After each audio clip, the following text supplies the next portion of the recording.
Bapak Ibu, mari kita sambut Miss Eka Lamarsyari. Terima kasih, Mbak Nova. Halo, selamat pagi, Bapak dan Ibu. Terima kasih sudah bergabung hari ini di Ruang Belajar bersama Mentari Group. Ini adalah bukti komitmen Bapak dan Ibu sebagai pendidik Indonesia yang sangat baik sekali seperti itu ya, ingin terus belajar. Semoga hari ini kita bisa sama-sama belajar seperti itu ya, Bapak dan Ibu. Saya bisa membagikan sedikit dari ilmu saya, Bapak dan Ibu juga, nanti kita bisa berkolaborasi seperti itu ya. Judul atau topik kita pada hari ini yaitu Project Based Learning pada pembelajaran sains melalui pertanyaan terbimbing. Kita lihat dulu tujuan yang kita akan capai pada hari ini ada dua. Yang pertama adalah kita ingin mengenal lebih dalam mengenai PBL ini. Mungkin Bapak dan Ibu sudah ada yang pernah mendengar seperti itu, mungkin ada juga yang sudah belajar tentang PBL ini karena sebelumnya PBL ini juga direkomendasikan pada kurikulum 2013 ya Bapak dan Ibu. Tapi saat ini untuk kurikulum Merdeka atau kurikulum yang nanti akan diproyeksikan sebagai kurikulum di tahun 2024, PBL ini akan menjadi karakteristik utama kurikulumnya. Kemudian kita akan melihat bagaimana pertanyaan terbimbing bisa kita gunakan untuk merencanakan PBL itu sendiri. Jadi ada dua ya Bapak dan Ibu tujuannya, semoga bisa kita capai dengan baik pada hari ini. Mari kita mulai ya, karena judulnya saja sudah ada pertanyaannya gitu ya Bapak dan Ibu, kita mulai dengan pertanyaan dulu mungkin ya. Nanti Mbak Nova bisa bantu, Bapak Ibu boleh raise hand seperti itu kalau ingin kalau ingin langsung mengutarakan pendapatnya, atau boleh juga lewat chat box ya Bapak dan Ibu. Nah, pertanyaan yang pertama nih, kira-kira apa yang Bapak dan Ibu sudah ketahui tentang PBL? Boleh kita saling belajar ya Bapak dan Ibu. Namanya juga ruang belajar seperti itu. Boleh dibagikan mungkin pendapat dan Bapak dan Ibu tentang PBL ini. PBL ini singkatan dari Project Based Learning tadi ya Bapak dan Ibu. Oh, Miss Nabila ya dari SDIT Asyafi'iyah. Saya bacakan, pembelajaran berbasis permasalahan yang dapat diambil dari permasalahan sederhana yang kita temui dalam kehidupan sehari-hari. Baik, terima kasih pendapatnya Miss Nabila. Dari Miss Lisda ini bereksperimen dalam membuat sesuatu. Wah, menarik ya. Jadi coba-coba gitu, dari hasil eksperimen ini diharapkan menghasilkan karya gitu ya, mungkin karya yang inovatif gitu ya, yang diharapkan yang kreatif gitu. Oke, terima kasih. Selanjutnya dari Miss Sri, Ibu Sri Harstuti atau Miss Sri, boleh saya bacakan. Praktek membuat karya yang berkaitan dengan pembelajaran. Ya, yang berkaitan dengan pembelajaran. Jadi bukan asal karya ya, nanti berbeda lagi gitu ya. Oke, terima kasih. Jadi kalau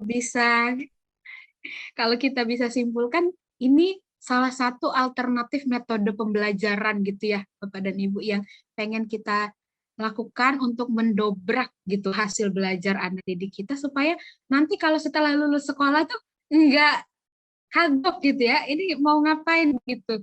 Ilmunya dari sekolah harus diapain gitu. Jadi sudah terbiasa dari sekolah melakukan proyek-proyek seperti itu. Nah, ternyata Bapak dan Ibu sudah cukup familiar ya dengan pembelajaran berbasis project. Jadi pertanyaan selanjutnya, pernahkah atau kapan terakhir kali Bapak dan Ibu melaksanakan PBL ini? Mungkin bisa berbagi gitu pengalamannya ya. Karena ini sesuatu yang cukup baru ya. Saya sendiri juga masih baru menurut saya, apalagi dalam konteks Indonesia. Pasti dalam prakteknya kita masih meraba-raba. Aduh, ini benar nggak ya kayak gini? Atau mungkin ada tantangannya. Kira-kira kapan nih terakhir kali Bapak dan Ibu melaksanakan PBL ini? Boleh di-sharing? Ya, dari Miss Angela ini PBL di sekolah kelas saya sudah dilakukan 3 kali, PTS 1, PAS, dan PTS 2. Nah, sudah 3 kali melakukannya ya, Miss Angela. Oke. Yang ketiga tadi juga sudah terjawab sedikit ya dari Miss Gesti gitu, karena kita ingin anak-anak kita lebih kreatif gitu dan up to date gitu. Baik. Mungkin dari Miss Nunung tadi ya. Dalam hal ini, pembelajaran proyek peserta didik dapat melakukan eksplorasi, penilaian, observasi, dapat menggali secara langsung untuk menghasilkan berbagai bentuk dalam proses pembelajarannya. Oke, dari satu lagi dari Miss Viviana, pernah siswa membuat mainan sendiri dari bahan daur ulang. Tema pada saat itu tentang materials dan gaya. Wah, seru ya, mainan, jadi sambil main gitu bisa mempelajari konsep materials dan gaya. Betul sekali, sangat menarik ya. Baik, terima kasih atas responsnya Bapak dan Ibu. Kita lanjutkan terlebih dahulu ya. Jadi benar sekali yang Bapak Ibu katakan tadi, project based learning ini atau pembelajaran berbasis project itu adalah metode pembelajaran. Ya, jadi dia salah satu metode pembelajaran di mana siswa itu terlibat langsung dan aktif. Jadi tidak hanya mengikuti asal mengikuti gitu ya Bapak dan Ibu, tapi terlibat, aktif, ada kontribusinya dia di situ. Dalam suatu proyek yang menyerupai proyek di kehidupan nyata. Jadi bukan artificial ya, maksudnya artificial itu ya proyek ini cuma untuk pembelajaran ini gitu loh. Tapi lebih ke proyek di dunia nyata. Apa sih proyek yang kita lakukan di dunia nyata, seperti misal kita ada program baru gitu ya, kita melakukan riset awal dulu, kemudian ada langkah-langkahnya, gunanya untuk apa sih? Proyek yang kita lakukan itu kan mungkin untuk menemukan solusi kreatif gitu ya, dan juga menghasilkan inovasi. Jadi mungkin 3 hal ini bisa kita highlight karakteristik dari PBL itu, yaitu keterlibatan siswa secara langsung dan aktif, dan juga gunanya adalah untuk menemukan solusi kreatif ataupun menghasilkan inovasi. Jadi diharapkan nantinya pembelajaran sains ataupun yang lainnya nanti lebih bermakna seperti itu untuk siswa. Baik, ini ada nanti ketika dapat handout-nya, Bapak dan Ibu bisa kunjungi sumbernya. Di sini sangat banyak sekali resources-nya, baik itu rubrik ataupun yang lainnya. Mungkin Bapak Ibu yang sudah pernah melaksanakan rubrik itu sangat penting ya untuk pembelajaran PBL. Mungkin nanti bisa dikunjungi di sini dari sumbernya. Baik. Nah, dari pembelajaran pengertian mengenai pembelajaran berbasis proyek ini, saya punya satu analogi nih, Bapak dan Ibu. Kita coba lihat dulu ya, kita simulasi deh, kira-kira nih, saya punya satu proyek. Proyeknya ini adalah menggambar pemandangan pegunungan. Kira-kira gimana nih pandangan Bapak dan Ibu tentang proyek ini? Ada ide mungkin bagaimana kita akan melaksanakannya? Gitu?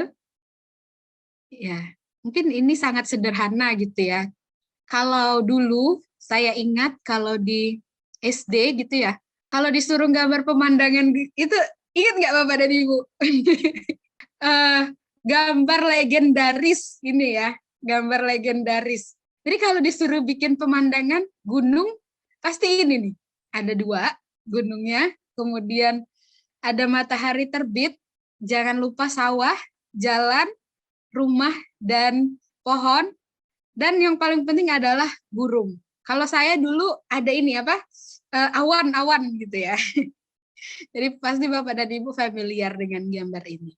Nah, ini dulu Bapak dan Ibu, waktu zaman kita gitu ya, pendidikan kita, tahun 80, 90-an gitu ya. Jadi kalau disuruh bikin karya itu cuman satu nih, apa yang ekspektasinya itu ya ini gitu ya.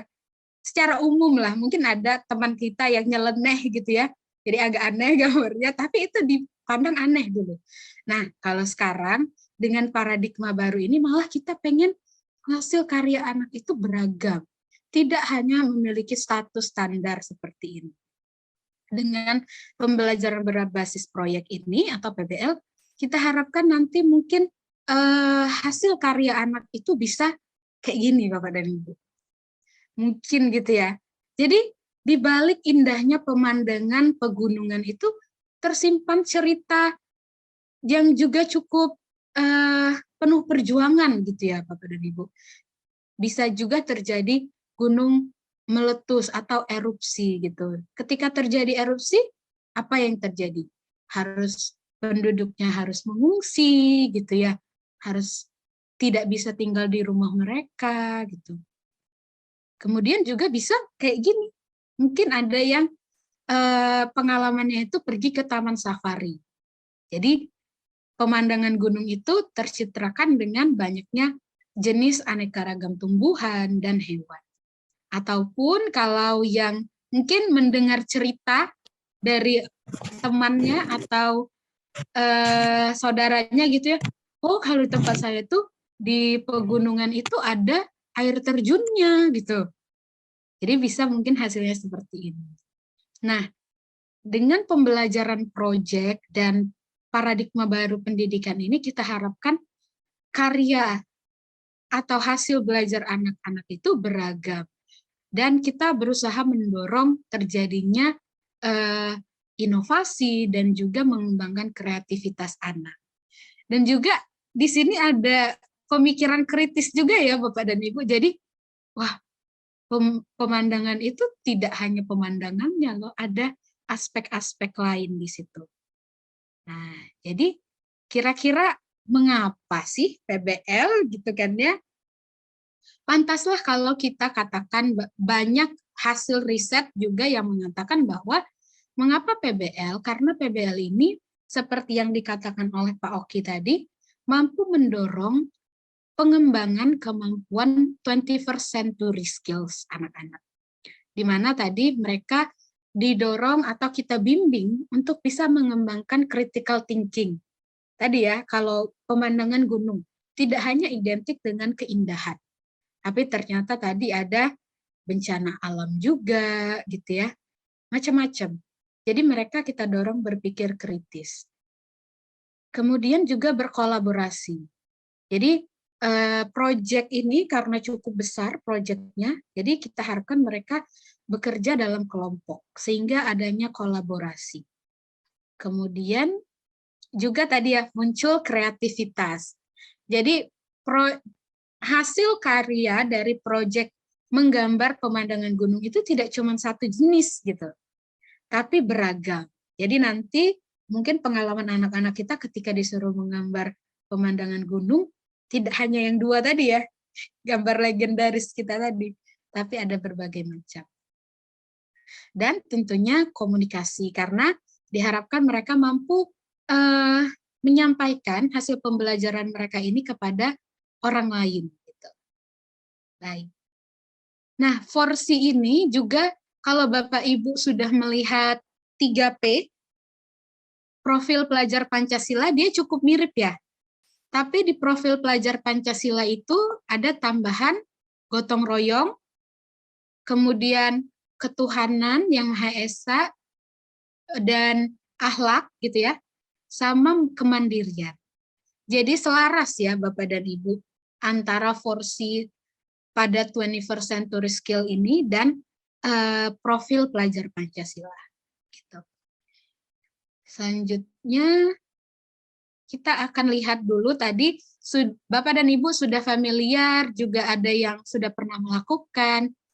Kita lihat dulu ya. Jadi memang proyek ini sangat erat kaitannya dengan pembelajaran sains. Kita lihat dulu pada video ini ada sedikit perbedaan antara tugas proyek dan project based learning. Kira-kira apa itu perbedaannya? Kita saksikan bersama-sama terlebih dahulu ya. Start a new project.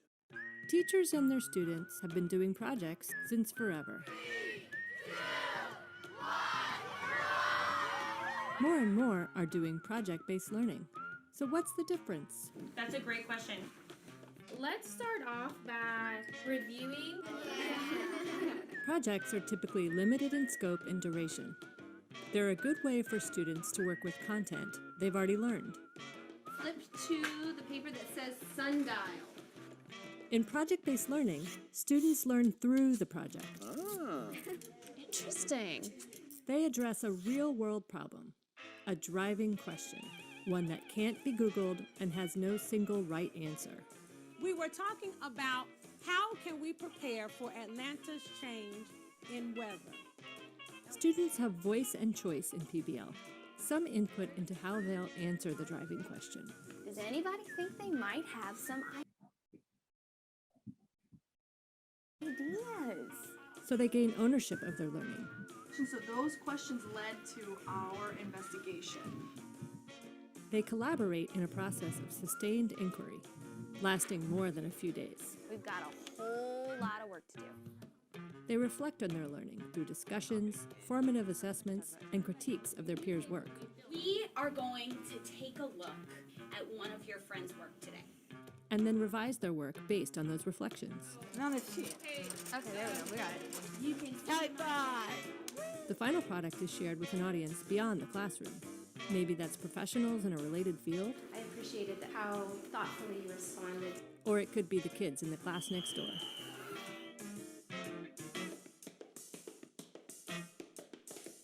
When students spend an hour exploring the 4 forces of flight by crafting a Mars lander out of paper, that's a project.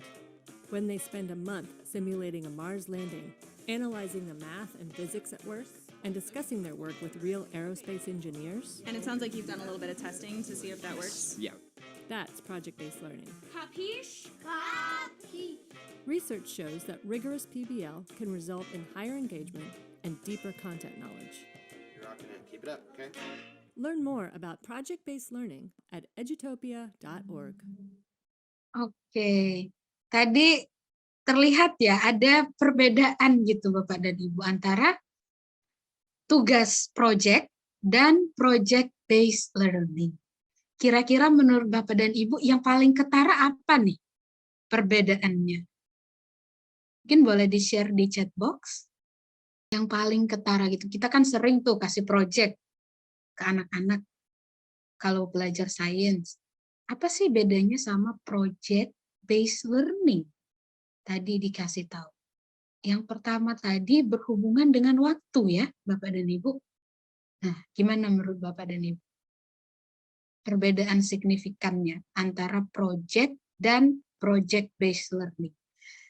Kalau project, tugas project, itu biasanya Bapak dan Ibu, selesainya tuh, rentang waktunya tuh cukup singkat, dan juga bisa dilaksanakan sendiri.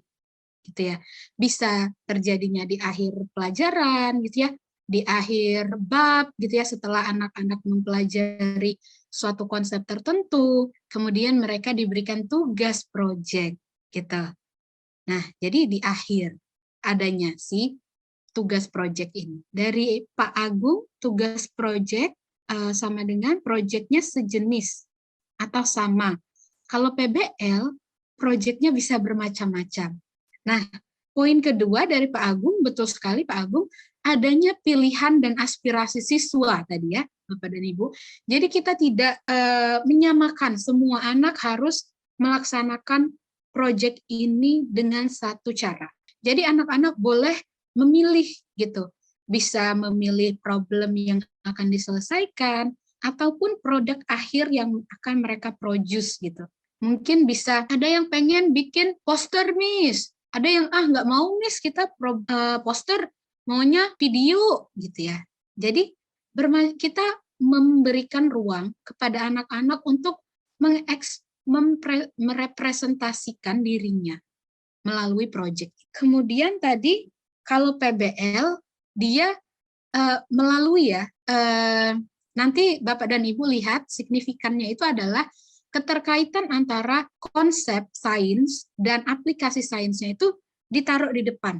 Kalau tadi kan kita gunakan tugas proyek itu untuk membantu siswa memperdalam pemahamannya antara konsep sains dan aplikasinya itu dalam kehidupan sehari-hari setelah mereka mempelajari konsepnya gitu ya. Jadi diperdalam di akhir. Kalau PBL nanti kita lihat itu keterkaitan konsep dan aplikasi itu ada di depan.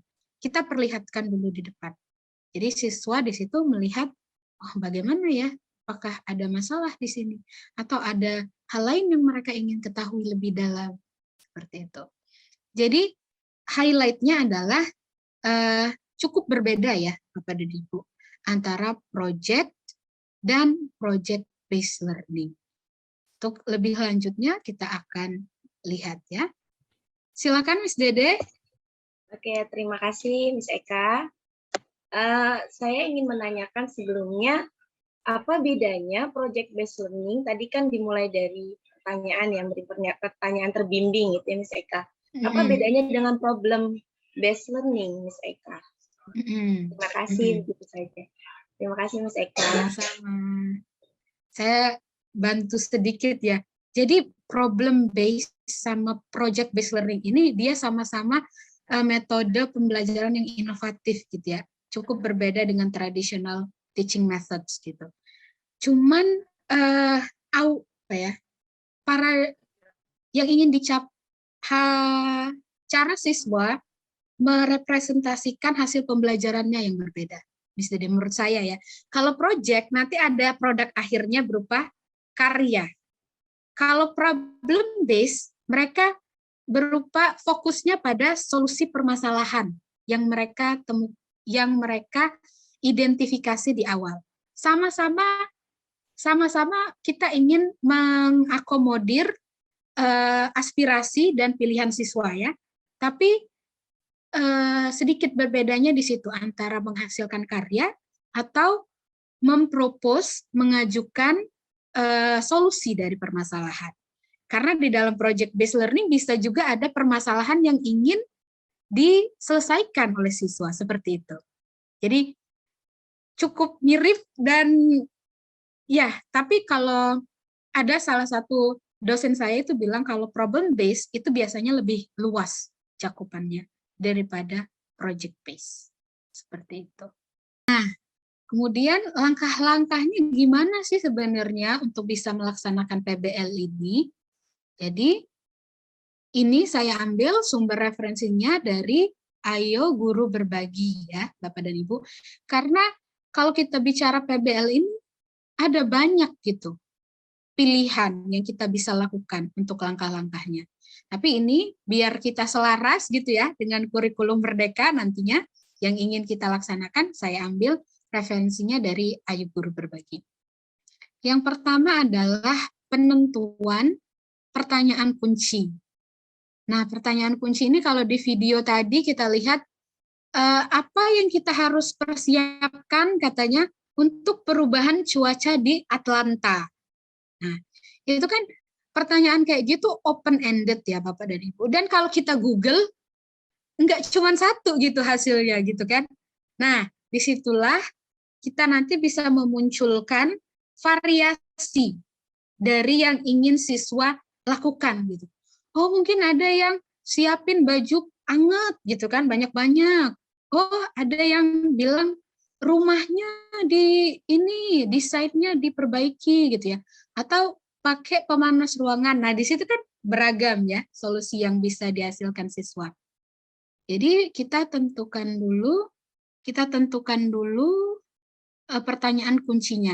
Pertanyaan kunci ini kalau bahasa Inggrisnya itu driving question, Bapak dan Ibu. Jadi pertanyaan yang nanti semua kegiatan itu merujuknya kita berusaha menjawab pertanyaan kunci ini.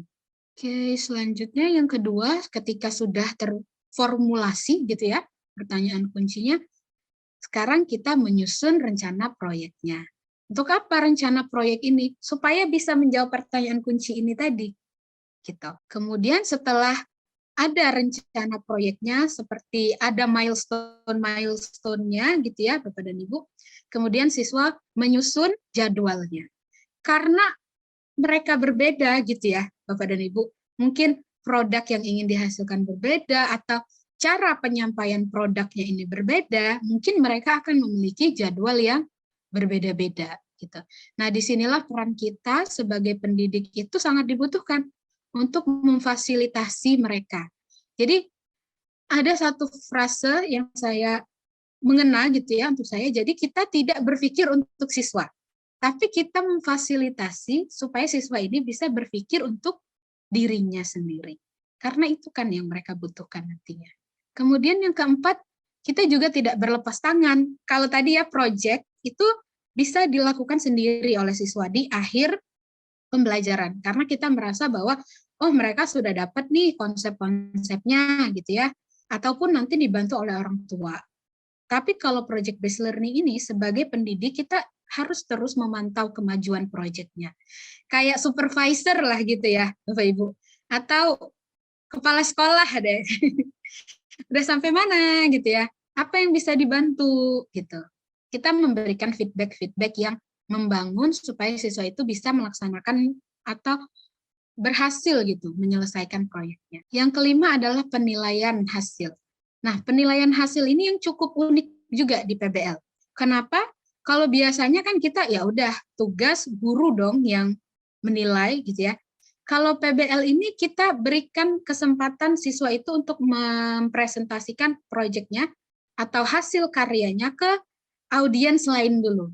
Bisa itu ke kelas yang lain gitu ya, ataupun ke orang tua gitu, atau di audiens yang lebih besar. Kalau sudah mulai terbiasa, kita bisa mengundang orang lain gitu ya, bikin pameran gitu untuk menampilkan hasil karya siswa ini. Ataupun yang paling sederhana adalah koreksi silang, Bapak dan Ibu. Ingat nggak kalau kita dulu sekolah ada koreksi silang ya. Jadi teman kita yang mengoreksi. Nah, di PBL itu bisa kita lakukan Bapak dan Ibu, namanya peer assessment. Jadi kelompok 1 menilai karya kelompok 2 dan sebaliknya gitu. Jadi hasil penilaian ini dari audiens ini akan kita gunakan nanti juga untuk konsiderasi kita ya, untuk menilai akhir. Setelah dari audiens baru ke guru gitu, nanti kita akumulasikan. Jadi itulah outcome-nya nanti, hasil pembelajarannya. Nah, yang terakhir, yang keenam adalah evaluasi. Gitu. Kayak kita habis ada kegiatan gitu ya Bapak dan Ibu, kita duduk bersama, pembubaran panitia Bapak dan Ibu kalau di daerah saya gitu ya, kalau ada yang hajatan gitu ya, pembubaran panitia, kita evaluasi. Oh, karya yang kemarin bagusnya apa? Apa yang udah bagus dari karya kita kemarin? Yang kurang apa? Yang bisa kita lakukan next-nya untuk memperbaiki apa? Ini tidak hanya pada kontennya ya Bapak dan Ibu atau produknya, bisa dari prosesnya. Oh Miss, saya harus lebih bisa berkomunikasi gitu ya dengan teman gitu. Cara saya berkomunikasi mungkin harus diperbaiki. Jadi banyak aspek Bapak dan Ibu. Seperti yang dibilang oleh kurikulum Merdeka, itu adalah PBL ini untuk mengembangkan soft skill juga. Jadi soft skill juga termasuk di situ. Nah, ada 6 ini langkah-langkah PBL. Wah, Miss, ini cukup menantang gitu ya. Kalau harus melaksanakan PBL ini dari awal sampai akhir. Nah, tidak perlu khawatir Bapak dan Ibu, pemerintah pun menyadari gitu ya. Karena ini proses transformasi gitu ya. Jadi kita menuju paradigma baru pembelajaran. Jadi tidak usah khawatir, kita bisa mulai dari hal yang paling sederhana. Mulainya dari mana yang sederhana itu? Kita mulai dari mengubah instruksi pembelajaran kita terlebih dahulu. Gimana sih, Miss? Maksudnya merubah instruksi pembelajaran? Kita sering tuh kan minta anak lakukan ini, lakukan itu gitu ya. Atau menginformasikan kepada anak, oh hari ini kita akan belajar ini. Atau pada bab ini kita akan mempelajari tentang A, B, C, D. Gitu. Nah ini kita ubah dulu, mulai dari kita dulu Bapak dan Ibu. Kita ubah instruksi pembelajarannya menjadi berupa pertanyaan. Gitu ya. Kenapa Miss harus pertanyaan gitu ya? Kan di silabus, di apa, itu kan ya udah informasi aja gitu ya. Kenapa Bapak Ibu? Karena kemampuan menanya ini sangat penting dalam proses inquiry gitu ya.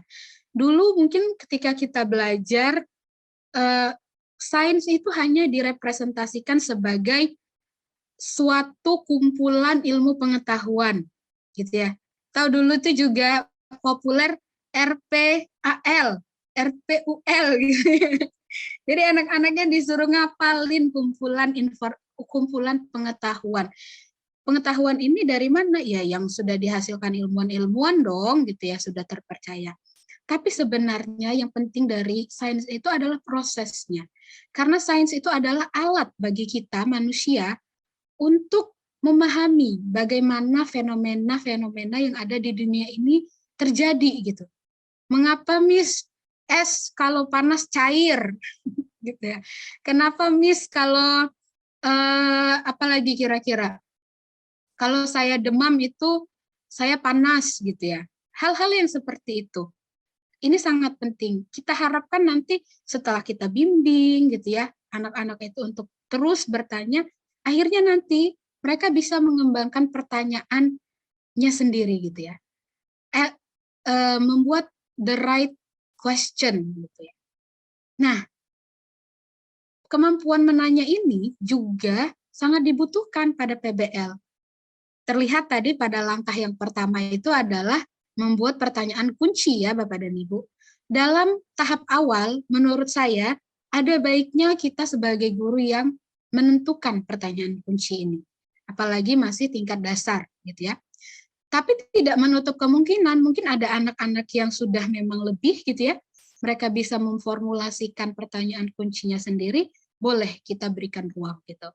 Nah, kalau sudah levelnya sudah tinggi, sudah sangat terbiasa dengan PBL, mungkin itu akan terjadi. Kalau di tahap awal boleh kita berikan dulu pertanyaan kuncinya. Tapi seterusnya nanti ketika mereka sudah dewasa, kita harapkan mereka bisa memformulasikan pertanyaan itu sendiri. Dan akhirnya kita bisa sadari bahwa kemampuan menanya ini adalah salah satu keterampilan dasar untuk menemukan solusi juga memulai inovasi baru. Kalau kita sendiri, Bapak Ibu ingat nggak kalau kita skripsian harus ada itu kan rumusan masalahnya, ya kan? Nah itulah fungsi dari pertanyaan kunci tadi yang di awal. Jadi kita mulai dari mengubah instruksi pembelajaran kita dari yang menyampaikan informasi menjadi menanya, ayo nak kita cari tahu kenapa ini bisa gini gitu. Jadi akhirnya semoga nanti pembelajarannya bisa lebih bermakna untuk anak-anak juga. Jadi mereka bisa merasa memiliki ilmu itu gitu. Jadi bukan hanya ini adalah pengetahuan yang saya harus hafal, tapi saya ikut dalam proses konstruksi pengetahuan ini gitu. Terus bagaimana Miss? Pertanyaan yang bagus itu gimana yang efektif gitu ya. Ini salah satu sumber yang saya dapatkan dari Goodman gitu ya. Menyebutkan pertanyaan terbimbing itu bisa kita lihat, bisa kita buat dengan memenuhi kriteria berikut. Yang pertama A, yaitu apa? Accessible. Jadi dapat diakses siswa. Maksudnya gimana? Jadi sebenarnya jawabannya itu udah bisa, udah ada gitu ya Bapak dan Ibu. Bisa diakses oleh siswa. Baik secara level pemahaman mereka gitu ya. Jadi kita nanya jangan yang ketinggian juga gitu ya. Jadi kalau kata kurikulum Merdeka itu teaching at the right level. Nah ini kita juga harus memberikan pertanyaan yang sesuai dengan level anak-anak kita. Kelas 2 pertanyaannya tentu akan berbeda dengan kelas 5 atau 6. Jadi yang kedua short. Jangan panjang-panjang Bapak dan Ibu. Nanti kepanjangan pertanyaan lupa lagi. Ini pertanyaannya apa tadi? Jadi nggak match jawaban antara jawaban sama pertanyaannya. Jadi usahakan singkat dan mengarahkan pada pemahaman konsepnya. Jadi kalau kita bisa singkat ASL ya Bapak dan Ibu, accessible, short, and leading. Tentunya saya sendiri juga masih harus berlatih nih Bapak dan Ibu untuk bisa memberikan pertanyaan yang ASL ini ya. Jadi tidak langsung gitu kita bisa. Nggak apa-apa, kita juga berproses bersama anak-anak kita. Nah, bagaimana contohnya? Sekarang kita akan melihat contoh dari instruksi pembelajaran yang berupa pertanyaan ini. Nah, nanti contoh-contoh yang saya ambil itu saya ambil dari buku Juara Sains. Tersedia untuk level 1 sampai 6. Oke, kita lihat yang pertama, instruksi pembelajarannya. Oh ya, sebelum lupa tadi ada sharing dari Pak Novia. Oh, sorry, ini Bapak atau Ibu ya. Beliau mengatakan PBL bagi yang learner bisa berupa kegiatan simple yang mengasah kemampuan motorik supaya lebih halus. Misalnya meletakkan kacang warna untuk mewarnai bola yang sudah disediakan guru. Oh iya, biar lebih aktif gitu ya, tidak hanya duduk gitu. Terima kasih, ini Pak atau Ibu ya, maaf. Terima kasih untuk Miss Novia. Miss Novia, terima kasih untuk berbaginya ya, idenya. Terima kasih. Nah, ini contohnya Bapak dan Ibu, ini hanya ilustrasi saja gitu ya. Mungkin ini ada di beberapa kesempatan kita memberitahukan kepada siswa, baiklah, pada pelajaran ini kita akan mempelajari tentang tubuh manusia dan cara merawatnya, gitu ya. Jadi berupa informasi nih instruksinya. Tapi kalau kita pakai pertanyaan yang ASL tadi, kira-kira bentuknya akan seperti ini. Jadi kita berikan dulu konteks. Konteks ini kenapa penting konteks? Karena kita ingin pertanyaan itu tadi aksesibel ya, Bapak dan Ibu, bisa diakses jawabannya oleh siswa. Tapi kita tidak berpikir untuk mereka harus menemukan sendiri. Jadi konteksnya adalah kamu memiliki bagian tubuh yang dapat membantumu berjalan, bermain, membaca, dan menulis. Nah, konteks ini kan aksesibel untuk anak-anak kita. Mereka melakukan kegiatan ini dalam keseharian mereka. Nah, kemudian kita bawa nih, kira-kira apa saja ya bagian tubuhmu itu, dan bagaimana cara merawatnya. Nah, jadi kan, kita bantu mereka menghubungkan nih, apa yang ada di kehidupan mereka, dan itu terlihat proses konstruksi pemahamannya nanti. Oh, tubuh saya itu yang buat bermain apa, gitu ya. Tangan, kaki, Miss, gitu ya. Yang untuk membaca apa? Mata, gitu.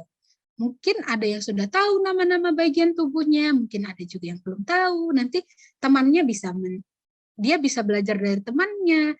Nah, kalau ada yang kurang, baru nanti kita sebagai guru menambahkan. Jadi terlihat ya, pengetahuan itu dikonstruksi, bukan diberikan sebagai informasi. Gitu.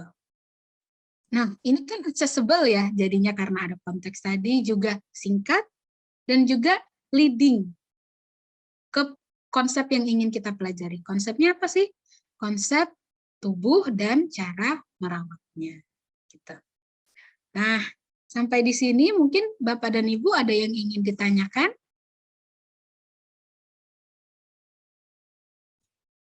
Kalau belum, ya ada?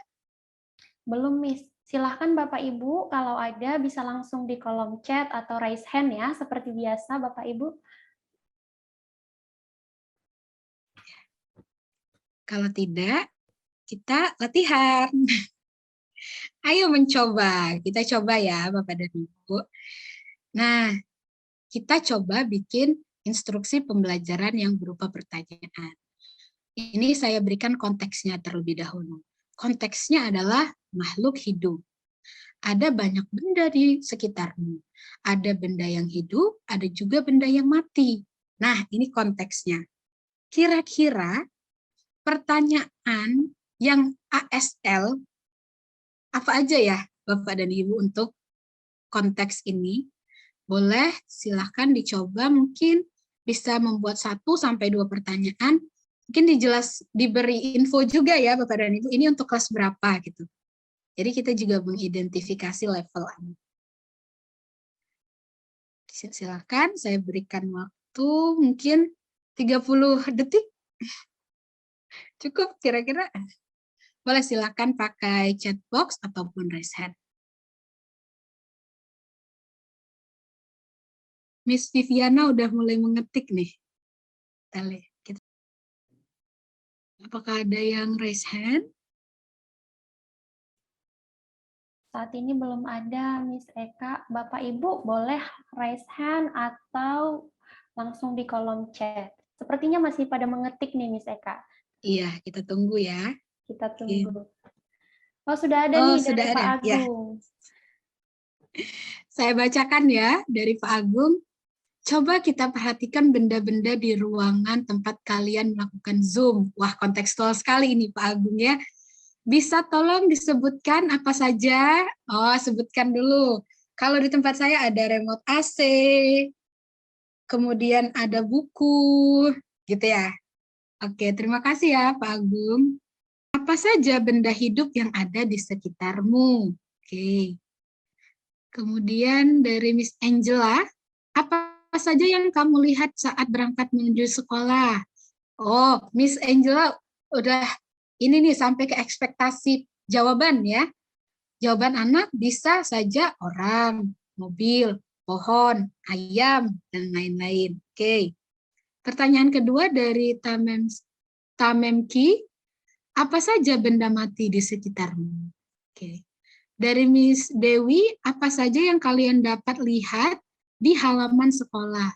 Dari Miss Tika, pertanyaan, kita ada di ruangan kelas. Coba sebutkan benda-benda yang bergerak dan benda-benda yang diam. Dari Miss Dinda, nah kita hidup di bumi ini banyak macam ragam. Ada mulai manusia, hewan, tumbuhan, dan manusia.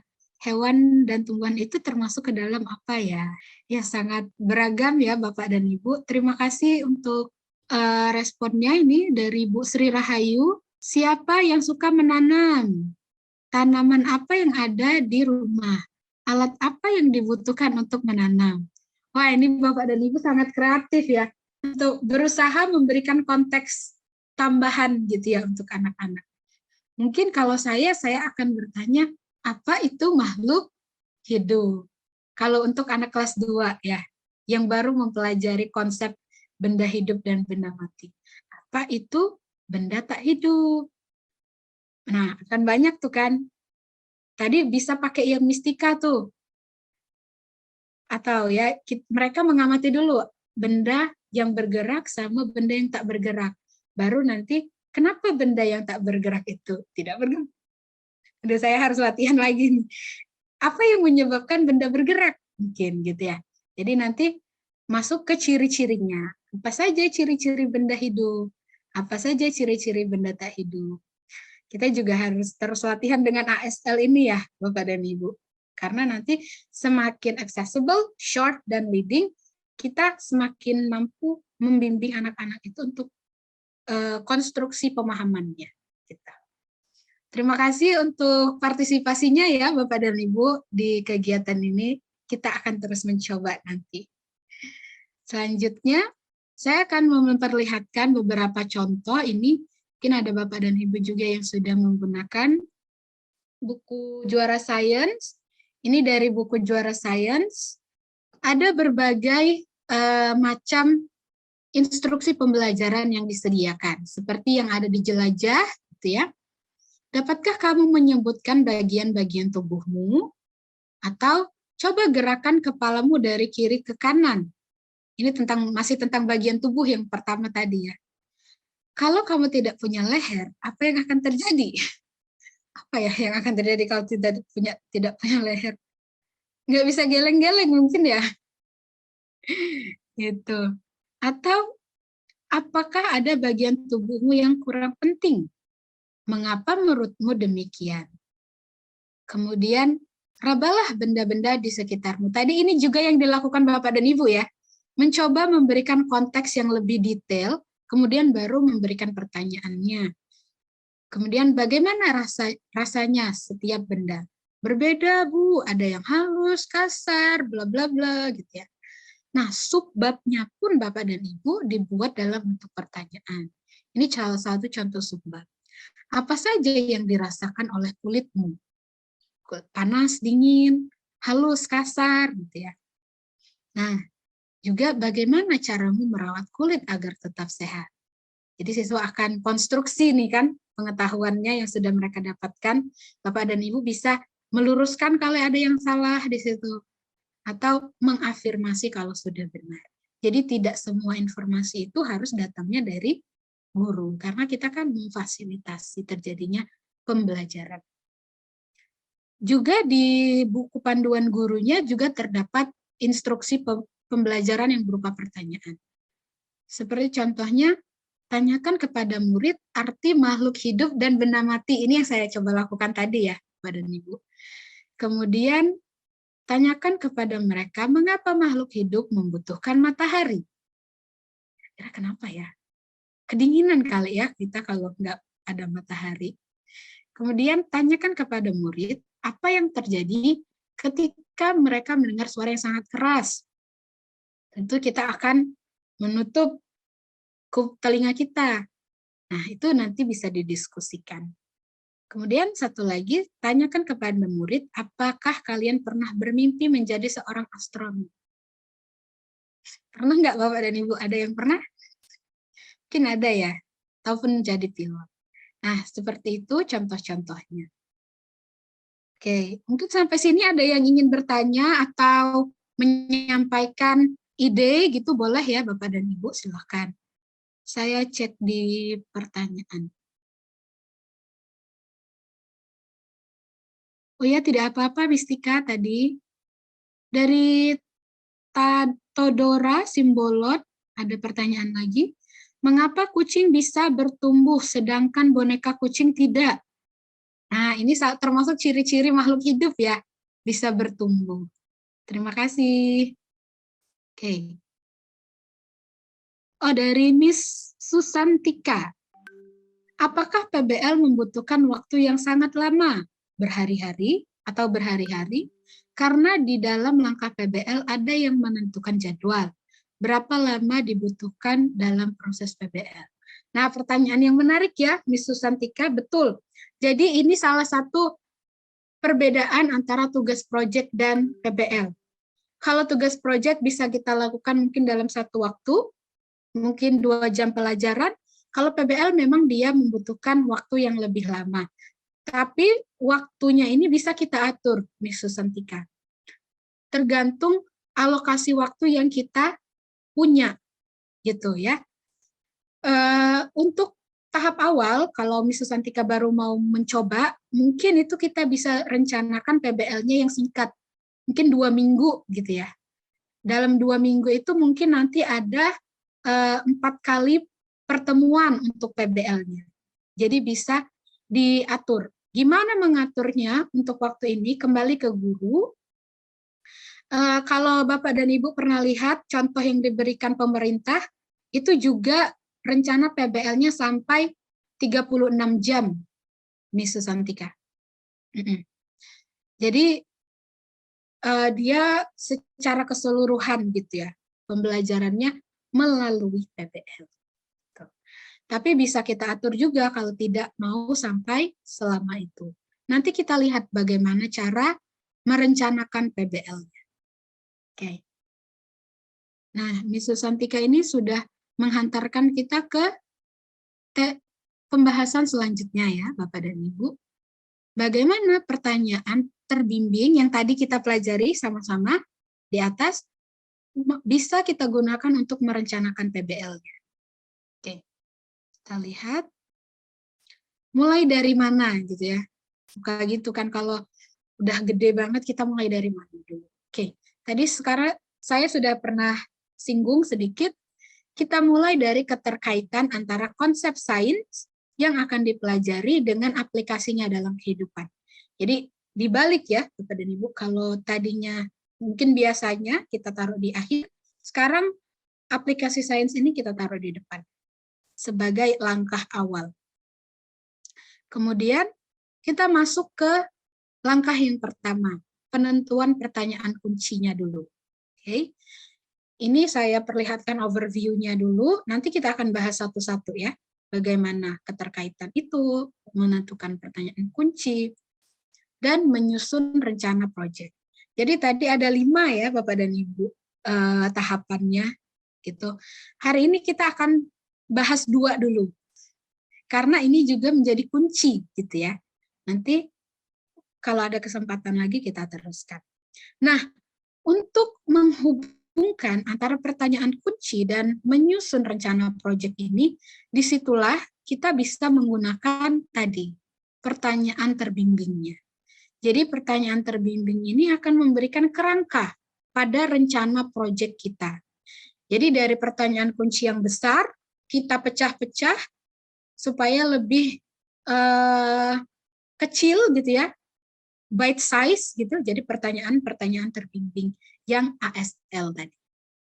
Nah, di ini mulai dari keterkaitan, konsep dan aplikasi, penentuan pertanyaan kunci, dihubungkan dengan pertanyaan terbimbing, nanti kita bisa lihat rencana proyeknya gimana. Baik, kita lihat satu-satu sekarang. Bapak dan Ibu boleh buka handout-nya tadi yang sudah dikirimkan oleh Mbak Nova ya di awal. Mungkin saya bisa berikan waktu 30 detik. Coba kita sama-sama baca dulu ya, Bapak dan Ibu, artikel ini tentang fakta sains peningkatan karbon dioksida. Saya akan timer. Silahkan dibaca dulu bersama-sama.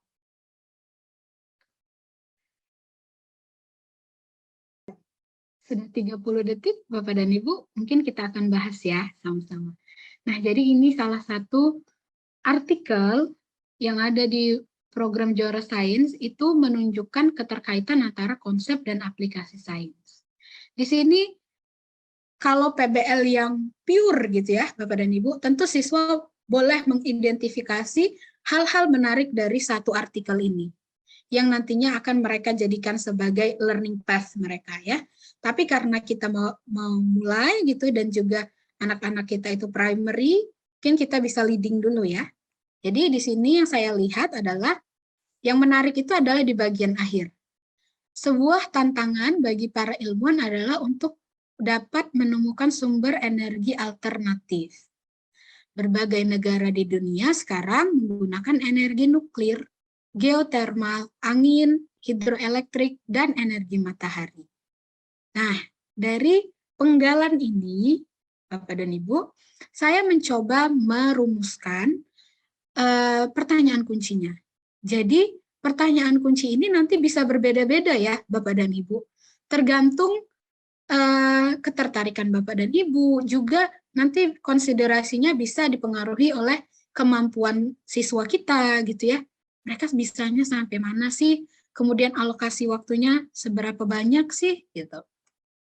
Nah, di sini saya coba rumuskan pertanyaan kuncinya menjadi bagaimana kita bisa mengeksplor tentang potensi sumber energi alternatif yang ada di Indonesia. Tadi kan disebutkan tuh ya, energi alternatif ini menjadi tantangan bagi ilmuwan, tapi juga negara-negara lain juga sudah menggunakannya. Kemudian ada nggak sih di Indonesia gitu ya, bagaimana kita bisa mengeksplor sumber-sumber energi alternatif ini. Kemudian, dan bagaimana juga nih kita bisa membagikan pengetahuan tersebut melalui platform sosial media. Karena tidak bisa kita pungkiri ya, Bapak dan Ibu, anak-anak sekarang sudah punya sosial media gitu. Jadi daripada kita larang-larang, mending kita fasilitasi gitu ya dengan hal yang positif. Nah, ini kan luas ya Bapak dan Ibu. Untuk memberikan kerangkanya, di sini saya coba buatkan pertanyaan terbimbingnya. Jadi ada 3 pertanyaan terbimbing yang saya rumuskan. Yang pertama, tentunya mereka harus mengetahui dulu dong berbagai jenis energi alternatif itu apa saja. Jadi yang saya tanya, itu kan maksud tujuannya gitu ya Bapak dan Ibu. Tadi kan kita pengen rubah nih dari informasi jadi pertanyaan. Makanya pertanyaan yang muncul adalah, apakah sumber energi alternatif yang kamu ketahui? PLTA, Miss. Atau bisa jadi anak-anak juga belum tahu gitu apa itu energi alternatif. Yang kedua adalah tentunya kalau dipakai di banyak negara gitu pasti ada manfaatnya kan. Jadi apakah manfaat yang bisa dirasakan dari penggunaan sumber energi alternatif tersebut? Mungkin ini tidak cukup memenuhi kriteria yang short tadi ya Bapak dan Ibu. Mungkin nanti kita bisa revisi gitu biar lebih short. Dan yang ketiga adalah apakah orang-orang di sekitarmu tahu tentang manfaat dari penggunaan sumber energi alternatif ini. Nah, mungkin nanti kira-kira di prosesnya, di proses proyeknya mereka bisa mewawancarai keluarga gitu ya, atau neneknya gitu ya, ketika mereka sudah memilih apa sumber energi alternatif yang akan mereka ekspor. Ternyata neneknya belum tahu loh, apa itu energi alternatif gitu ya. Bisa saja kan Bapak dan Ibu, karena dulu belum familiar. Nah, di sanalah mereka bisa merasakan, oh ilmu saya ini bermanfaat loh untuk orang lain gitu ya. Jadi mereka merasa bahwa pembelajaran mereka ini bermakna. Nah, itulah yang pengen kita capai. Kira-kira kemudian produk akhirnya bagaimana? Kan PBL ada produk akhirnya ya. Kayak pertanyaan Miss Dedeh tadi, apa bedanya sama problem gitu ya. Nah, produk akhirnya yang accessible tentunya ya, Bapak dan Ibu. Kita nggak mau juga muluk-muluk gitu ya, nanti tidak tercapai malah. Jadi kita bisa minta anak-anak, buatlah satu unggahan Instagram atau Facebook yang berisi informasi yang kalian dapatkan tentang satu sumber energi alternatif yang ada di Indonesia. Nah, dalam produk akhir ini kan terlihat nanti bisa mengakomodir pilihan siswa yang beragam ya. Mungkin ada yang mau di Instagram aja, Miss. Mau yang ada bentuknya poster aja, Miss. Atau ada yang video gitu ya. Jadi kita bisa mengakomodir aspirasi dan pilihan siswa di situ. Begitu Bapak dan Ibu. Mungkin sampai sini ada yang ingin ditanyakan dulu atau ada yang ingin dipastikan mungkin, atau ada yang ingin dibagi, boleh silakan. Dari Miss Dede saya bacakan ya. Untuk kelas rendah, bisakah kita bantu dengan sebuah gambar dalam mengajukan pertanyaan untuk merangsang siswa berpikir? Boleh Miss Dede, sangat boleh Kak. Ini Miss Dede sudah mengidentifikasi mungkin konteks siswanya ya. Kayaknya siswa kelas saya akan lebih tertarik kalau pakai gambar. Boleh sekali Miss Dede. Jadi Bapak dan Ibu adalah expert yang paling tahu kondisi siswanya ya. Jadi kita mungkin tidak seperti di sekolah gitu ya. Ketika kita ada ide, ada guru yang bisa approve. Oh, ide ini bagus, bisa dilaksanakan. Tapi karena kita profesional dan kita yang paling tahu anak-anak, selagi kita tahu alasannya mengapa kita mau pakai gambar. Oh, anak-anak saya lebih tertarik pakai gambar gitu. Boleh. Juga tadi contoh yang saya berikan kan untuk kelas 4 ya, kalau ada yang bisa lihat tadi di sumbernya itu untuk kelas 4. Terima kasih Miss Dede untuk idenya. Sangat menarik Miss Dede. Kalau dari Todora Simbolon, ini Bapak atau Ibu ya? Miss Todora, Miss. Miss Todora, oke saya lupa mungkin tadi ya. Bagaimana mengajak anak untuk tertarik melakukan PBL, Bu? Karena tidak semua anak suka atau terbiasa dengan student center learning. Terima kasih. Saya juga mengalami ini Bapak dan Ibu dalam berbagai kesempatan gitu ya. Jadi nah, ini kan sudah diidentifikasi oleh Miss Todora gitu ya. Kita bisa mulai dari yang tadi Miss Todora, dari yang mengubah instruksi kita. Jadi kita ajak untuk siswa menjawab pertanyaan-pertanyaan gitu. Ini tidak akan singkat gitu ya. Kalau dari pengalaman saya itu Bapak dan Ibu 3 bulan gitu saya perlukan untuk sekedar mengubah kebiasaan siswa dari yang tadinya diam gitu ya, pasif gitu ya, menunggu untuk diberikan informasi sampai mereka itu mau mengutarakan pertanyaannya atau mengutarakan idenya kepada saya sebagai guru gitu. Jadi perlu kesabaran tentunya dan proses yang berulang-ulang. Kita ulangi terus, Miss Todora. Insya Allah nanti ada perubahan. Jadi tadi ya, kita tidak harus juga langsung masuk PBL gitu ya. Boleh tadi dikembangkan dulu kemampuan menanyanya. Karena kemampuan menanya ini penting kan tadi. Gitu. Semoga bisa membantu ya.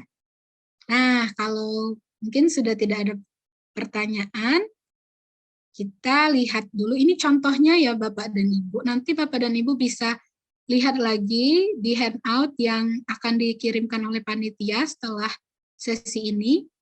Jadi dari 3 pertanyaan terbimbing tadi, kita bisa rencanakan kegiatan pembelajaran. Tadi yang pertanyaan pertama, apakah sumber energi alternatif yang kamu ketahui? Nah, untuk membantu anak menjawab pertanyaan itu, kita ajak mereka dulu untuk mengenal tentunya ya, berbagai sumber energi alternatif. Ada tadi energi angin, matahari, gitu ya, hidroelektrik, banyak ya. Kemudian kita ajak mereka mengenal sumber energi alternatif untuk pembangkit listrik. Gitu ya. Ada di Indonesia kan banyak tuh Bapak dan Ibu, PLTA. Ada juga kalau di daerah saya itu pembangkit listrik tenaga panas bumi. Nah, kalau Bapak dan Ibu tertarik untuk melakukan ini, nanti Bapak dan Ibu bisa lihat sumbernya itu di website Kementerian ESDM. Ya, nanti Bapak dan Ibu bisa juga di-adjust dengan kebutuhan Bapak dan Ibu. Setelah mereka mengetahui berbagai jenisnya, kemudian kita minta mereka mengidentifikasi perubahan energi pada pembangkit listrik tersebut. Ini sebenarnya simple ya, konsep yang ingin kita sampaikan itu sebenarnya kalau mau gampangnya, ya udahlah ini nih ada perubahan energi dari angin menjadi listrik gitu ya. Ada dari panas menjadi listrik gitu. Tapi ini kita minta mereka yang mengidentifikasi. Oh Bu, saya menemukan satu pembangkit listrik tenaga air. Gitu. Nah, kita identifikasi itu dari tenaga air menjadi tenaga listrik. Gitu. Jadi mereka nanti di sini sudah bisa diberikan fokusnya mereka masing-masing. Ada kelompok yang membahas energi angin, air, dan lain-lain. Jadi tidak sama persis ya nanti Bapak dan Ibu. Itu untuk pertanyaan terbimbing yang pertama. Kemudian pelajaran 4 ini untuk mengakomodir pertanyaan terbimbing yang kedua. Jadi murid mencari tahu manfaat pengelolaan sumber energi alternatif pada aplikasi teknologi sehari-hari. Bisa dari kendaraan atau transportasi listrik. Ini kan banyak di berita-berita ya, Bapak dan Ibu. Jadi tadi kan juga kita perlu memperhatikan aksesibilitasnya. Kemudian murid membuat draft pertanyaan interview yang akan digunakan untuk mencari tahu bagaimana kesadaran orang-orang di sekitarnya tentang manfaat dari energi alternatif ini. Nah, di sini juga ada cross kurikulum ya, Bapak dan Ibu. Jadi tidak hanya sainsnya, tapi di sini juga membutuhkan kemampuan literasinya. Kemudian kita lanjutkan, ini mereka merevisi pertanyaan yang sudah dibuat berdasarkan feedback guru. Jadi kita tidak melepaskan anak-anak itu sendirian ya, Bapak dan Ibu. Kita tetap mendampingi mereka, apa yang dibutuhkan. Gitu. Kemudian mereka melakukan interview, ini tadi bisa ke tetangga, ke saudara, bisa langsung atau lewat telepon gitu ya. Ini tadi kita memberikan kesempatan supaya mereka bisa merasakan manfaat dari belajarnya. Kemudian setelah dapat data gitu ya lengkap, baru mereka membuat draft kontennya untuk media sosial. Kemudian tidak langsung juga di-upload, kita perlu revisi dulu, kita berikan revisi supaya mereka bisa membuat produknya lebih baik. Kemudian baru kita berikan kesempatan mereka untuk mengunggah. Selanjutnya, setelah nanti dapat feedback ya biasanya Bapak dan Ibu, ada like-nya berapa gitu kan. komennya dapat apa aja gitu ya. Atau kalau mereka juga bisa minta keluarganya nih, ayo like, share, dan subscribe gitu ya. Nah itu mereka dapat audiens nanti di situ. Selanjutnya kita refleksi, kita evaluasi dari kegiatan proyek ini apa yang bisa kita lakukan. Nah, mungkin terlihat banyak ya Bapak dan Ibu, tidak apa-apa, ini sebagai gambaran saja. Nanti tentunya Bapak dan Ibu tidak harus sendirian merencanakan ini. Jadi bisa dalam bentuk tim gitu ya, nanti biar lebih ringan. Tapi yang paling penting tadi kita menentukan yang 3 tadi ya, pertanyaan kunci, pertanyaan terbimbing, dan produknya. Gitu. Nah, sekarang kita akan masuk ke ayo mencoba yang kedua. Kita akan merencanakan aktivitas PBL. Di sini saya siapkan ada 1 artikel, ini juga di kelas 4 ya Bapak dan Ibu, silahkan nanti dieksplor gitu. Dan Bapak dan Ibu nanti bisa menuliskan di handout-nya itu sudah ada kolom untuk pertanyaan kunci, pertanyaan terbimbing, boleh 2 ataupun 3, kemudian kira-kira produk akhirnya apa. Gitu. Nah ini akan kita lakukan berkelompok ya Bapak dan Ibu, jangan khawatir. Nanti rekan saya akan membuka breakout room. Mungkin sebelum kita mulai breakout room-nya, ada yang ingin ditanyakan dulu Bapak dan Ibu?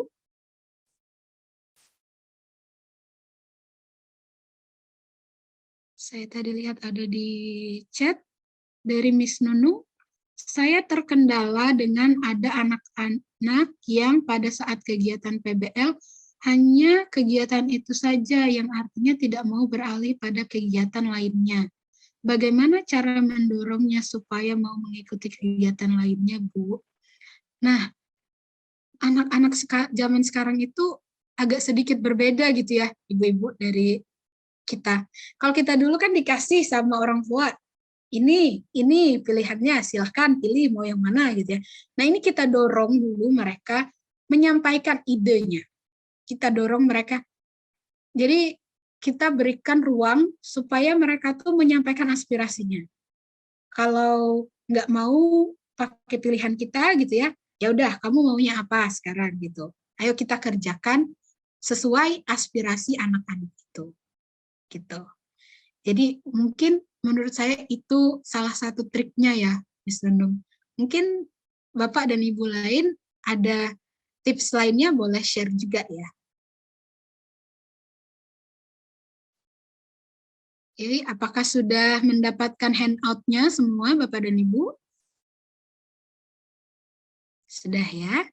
Nanti mungkin breakout room-nya sekitar 10 menit. Nanti juga saya bisa keliling gitu ya. Kita sama-sama lakukan. Oke, Pak Ludi, apakah sudah siap breakout room-nya? Oke, sudah siap. Tidak ada pertanyaan lagi, Bapak dan Ibu, sebelum kita mulai kegiatannya? Tidak ada ya, sudah siap berarti ya merencanakan PBL. Sepertinya tadi cukup menantang gitu ya, dengan waktu yang sangat singkat. Ya, tidak apa-apa ya Bapak dan Ibu, ini kan kita baru awal gitu ya, baru awal. Nanti tentunya Bapak dan Ibu bisa merencanakan yang lebih proper dengan rekan-rekan guru di sekolah gitu. Boleh juga dengan, kalau sekarang di SD itu kebanyakan guru bukan mata pelajaran ya Bapak dan Ibu, jadi general gitu ya, semua guru kelas gitu ya. Mungkin nanti ada beberapa yang ekspertisnya berbeda, boleh juga. Jadi bisa cross kurikulum nanti. Oke, baiklah. Kita lanjutkan dulu sebentar. Mungkin kita bisa minta sharing ya dari 1 atau 2 kelompok nih. Sepertinya kelompok Pak Agung tadi sangat bersemangat. Pak Agung boleh diwakili? Kira-kira bagaimana hasil diskusinya tadi? Boleh Pak Agung? Baik, terima kasih waktunya Bu Eka ya. Iya, sama-sama. Iya, tadi kami belum selesai terus udah tersedot ke main room. Padahal lagi seru-serunya tadi ya.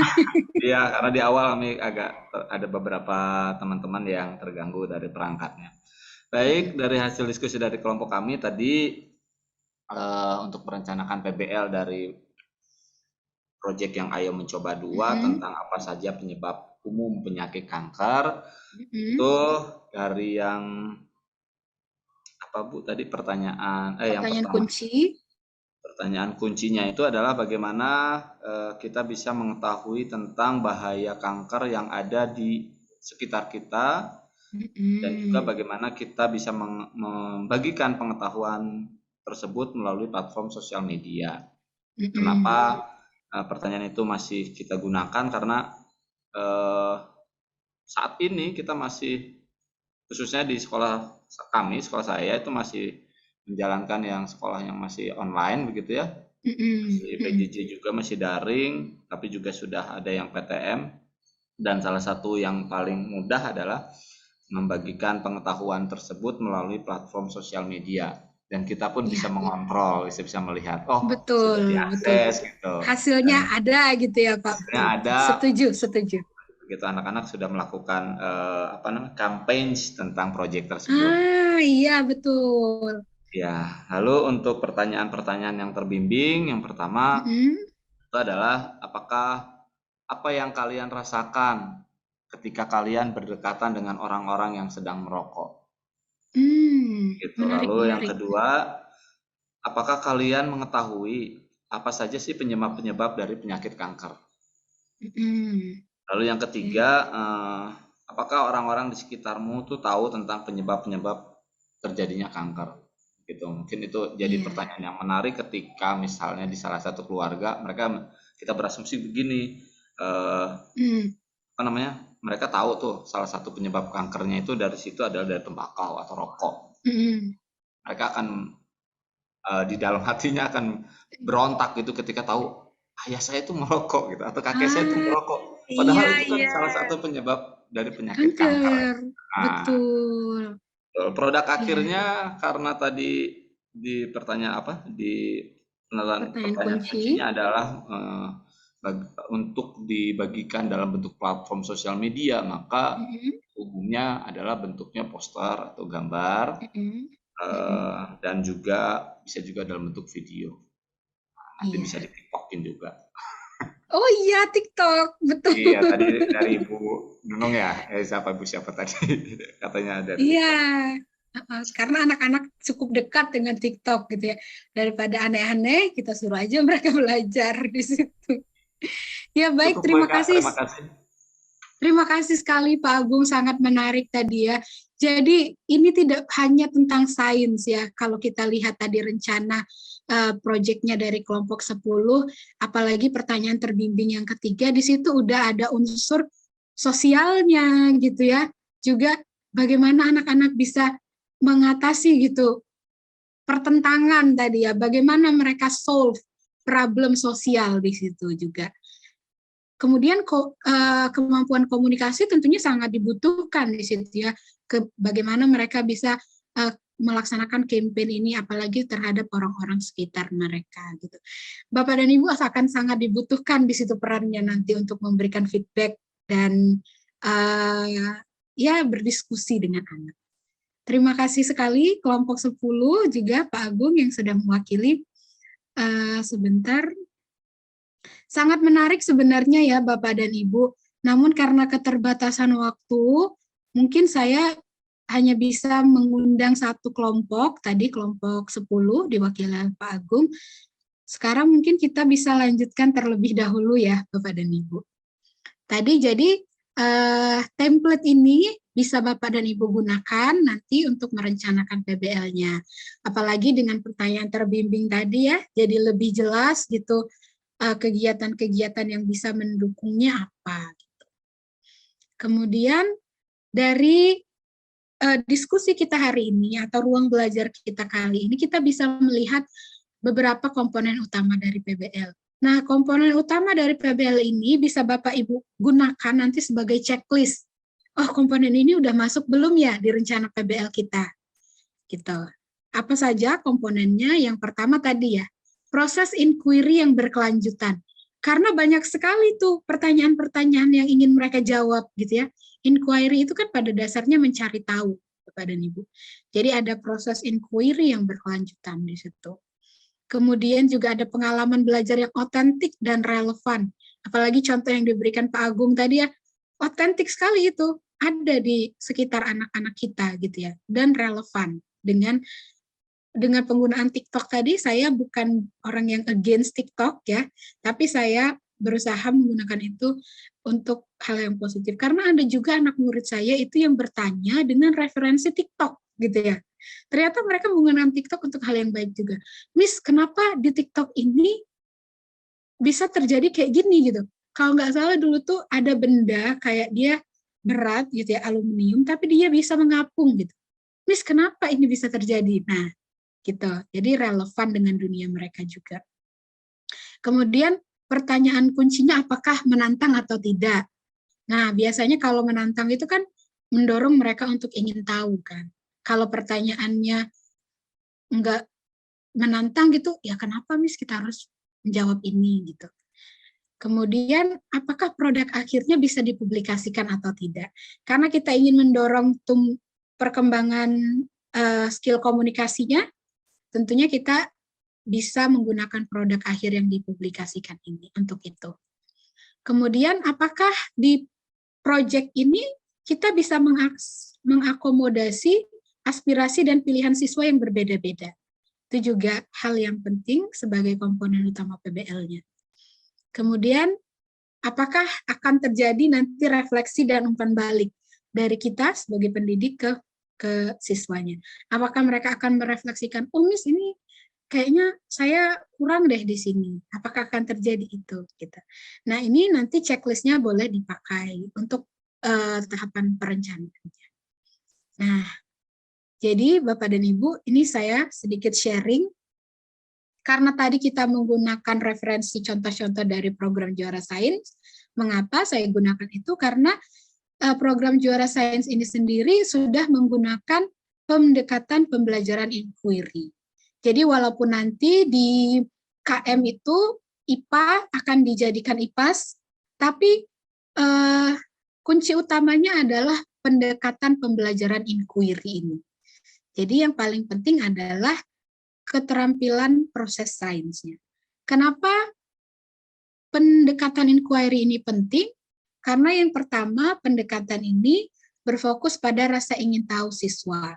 Atau pertanyaan tadi ya, banyak sudah kita coba kita praktekkan. Kemudian siswa juga menjadi pembelajar yang aktif. Kita juga sebagai fasilitator dalam pembelajaran, jadi bukan sebagai sumber informasi utama saja. Dan juga yang paling penting adalah pendekatan ini mampu mengajak anak-anak itu mengasah keterampilannya. Kalau keterampilan kan bukan seperti informasi yang kalau sudah usang gitu ya, tidak terpakai lagi. Kalau keterampilan kan lama terpakainya seperti itu ya Bapak dan Ibu. Contohnya saja kalau kita sudah pernah tahu cara mengendarai motor gitu, kalaupun sudah lama tidak terpakai, ketika dibutuhkan akan muncul lagi keterampilan itu kan. Jadi regardless perubahan yang terjadi, anak-anak kita harus menguasai keterampilan abad 21 tadi. Kemudian di program Juara Sains juga itu sudah digunakan dengan pendekatan 5E. Jadi pendekatan ini kita gunakan untuk mendorong inquiry tadi ya, Bapak dan Ibu. 5E itu apa saja? Yang pertama ada engage, kita ajak dulu anak itu untuk tertarik, kita berikan konteks tadi ya, kemudian mereka mengeksplor apa saja yang sudah mereka ketahui, kemudian kita dorong mereka untuk mencoba menjelaskan apa sih pemahaman mereka. Mereka mencoba menjelaskan. Oh ya, ada satu lagi tips Bapak dan Ibu, karena tadi kita banyak memberikan pertanyaan kepada anak-anak ya.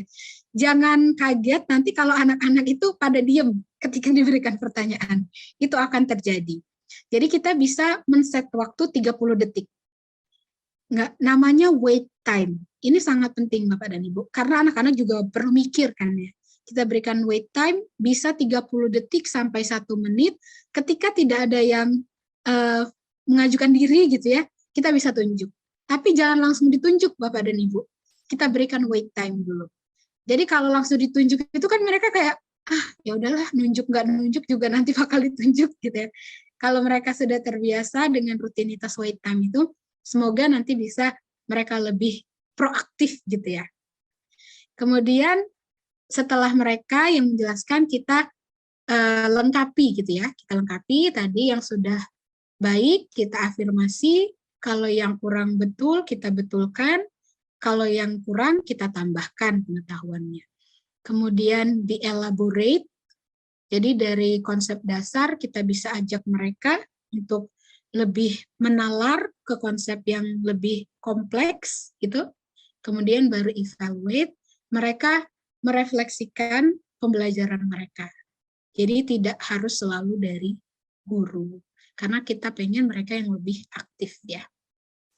Kemudian juga tadi tidak hanya dalam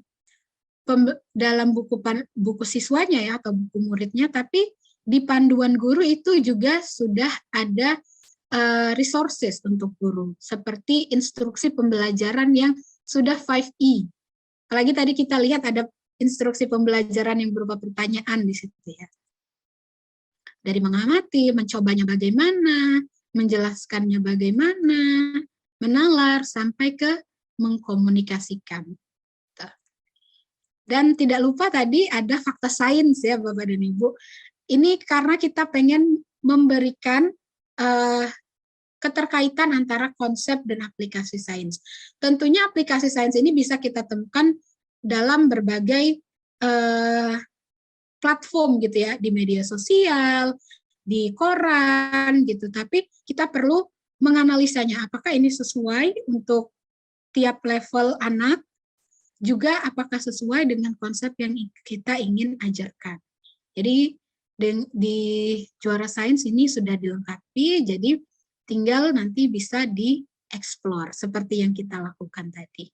Tapi kalau Bapak dan Ibu ingin mengambil dari sumber lain, tentu saja boleh dengan konsiderasi yang cukup matang ya, seperti itu.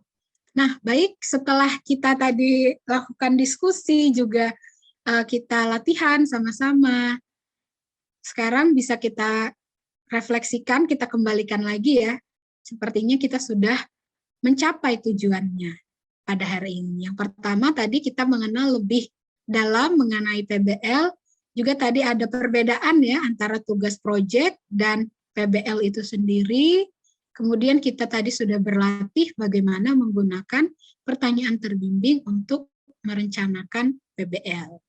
Nah, sekarang sebagai penutup saya ingin ajak Bapak dan Ibu menonton video singkat ini sebelum kita masuk ke tanya jawab, sesi tanya jawab. Silahkan.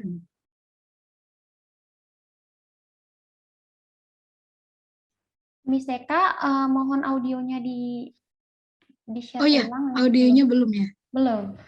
Sebentar. Ya, terima kasih Miss Eka. Terima kasih. Jadi, jika air diberi tekanan, dapat mengalir dari tempat yang rendah ke tempat yang lebih tinggi.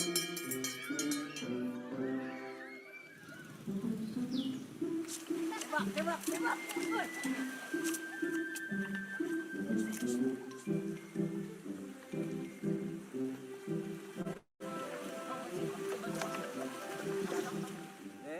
kasih ya.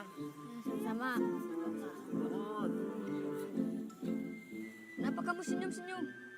Kata Pak Guru, air bisa mengalir ke tempat yang lebih tinggi. Maksudnya? Udah ayo. Pelan-pelan Ayo. tuh, ih.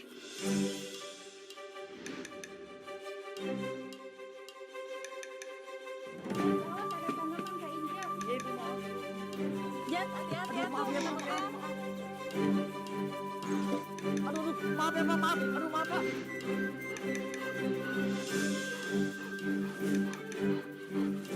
Nah, terus. Coba kamu coba. Coba kamu. Enggak apa-apa. Coba coba. Ngalir. Coba lagi. Siapa tahu bisa. Kenapa ya? Rasanya udah bener, kok nggak bisa ya?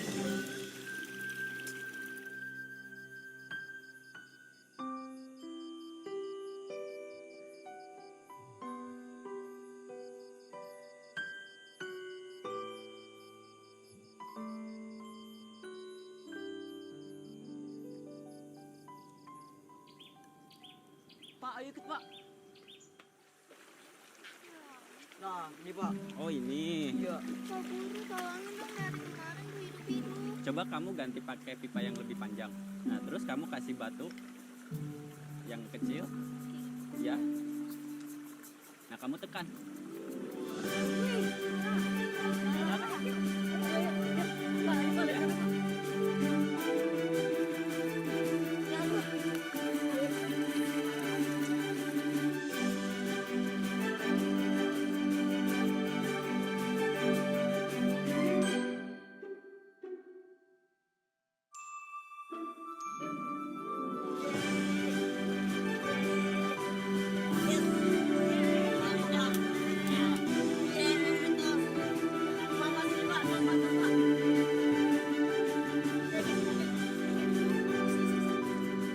Tanpa aksi, inovasi jadi tak berarti.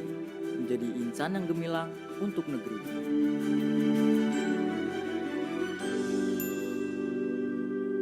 Nah, bagaimana Bapak dan Ibu videonya? Kalau tadi anak-anak itu kita berikan pertanyaan kunci, tentunya mereka akan lebih cepat ya proses PBL-nya tadi. Jadi lebih terarah gitu proyeknya. Semoga nanti bisa kita kembangkan PBL ini di sekolah kita masing-masing. Baik, saat ini saatnya kita masuk ke Q&A. Walaupun mungkin waktunya sudah agak lebih ya, mungkin bisa kita berikan waktu untuk pertanyaan. Silakan Bapak dan Ibu.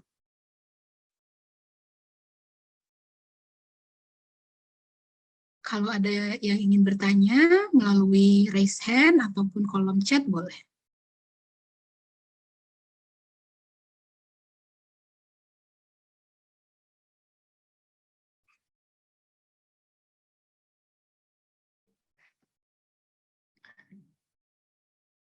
Apakah, oh ini ada Miss Zainab, silakan Miss Zainab.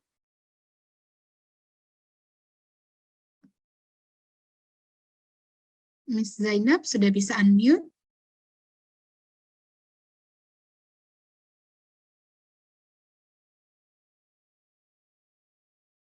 Pak Anom, Miss Zainab sudah di unmute kah?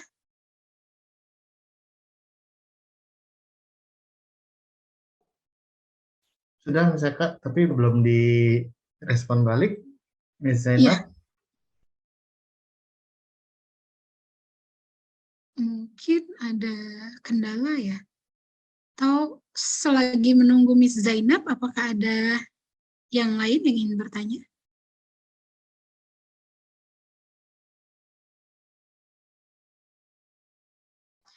Miss Zainab, kalau mungkin ada kendala di mikrofonnya, boleh di kolom chat ya, Miss Zainab.